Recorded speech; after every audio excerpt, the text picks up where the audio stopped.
Hello everyone, good morning, welcome back to our channel. সবাই কেমন আছো? আশা করি সবাই ভালো আছো। আমি অনেক ভালো আছি।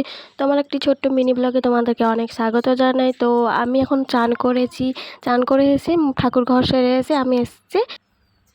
তো প্রথমেই সোজাসিধা করে মাথা ছানছিলাম। তো লোকে সবাই বলে যায় যে বিয়ের পরে সোজাসিধে করে সিঁদুর পরতে হয়। তো আমিও সোজাসিধে করছিলাম। তো লম্বা চুল ছাড়াতে অনেকটাই কষ্ট হয়। যাদের লম্বা চুল তারা খুব ভালো করে জানে যে চুল ছাড়াতে কতটা কষ্ট হয়। একে সামলাতে সামলাতে একটা ঘন্টা হয়তো অনেক লোকের কাভার হয়ে যায়। তো আমি এই চুলটাকে ছাড়াচ্ছিলাম, যেহেতু একটু ভিজেছিল, ছাড়াতে অনেকটাই কষ্ট হচ্ছিল।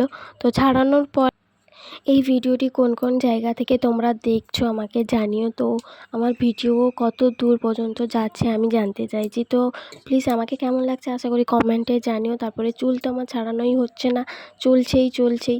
তো চুল ছাড়াতে অনেকটা সময় লাগে। তো চুল ছাড়ানোর পরে লোক বলে একটু মাথা খালি রাখতে নেই, মাথায় সিঁদুর পরতে হয়। তো আমি মাথা ছেনে আগে চুল সাইজ করে নিচ্ছিলাম।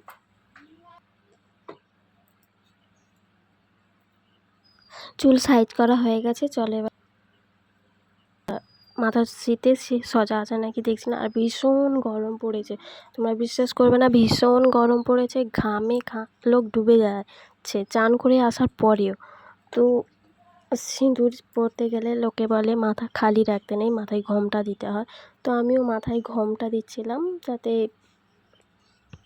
যাতে ছাড়া না থাকে। লোকে বলে চুল ছাড়ে সিঁদুর পরতে নেই। তো আমি একটু ঘোমটা নিয়ে নিয়েছিলাম, তারপরে সিঁদুরটা পরে নেব।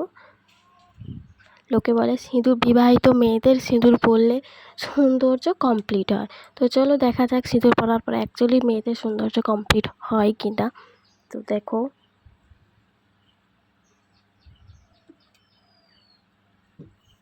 তো আগে তো সীতায় সিঁদুর পরে নিলাম, তারপরে একটু কপালে সিঁদুর পরতে হয়।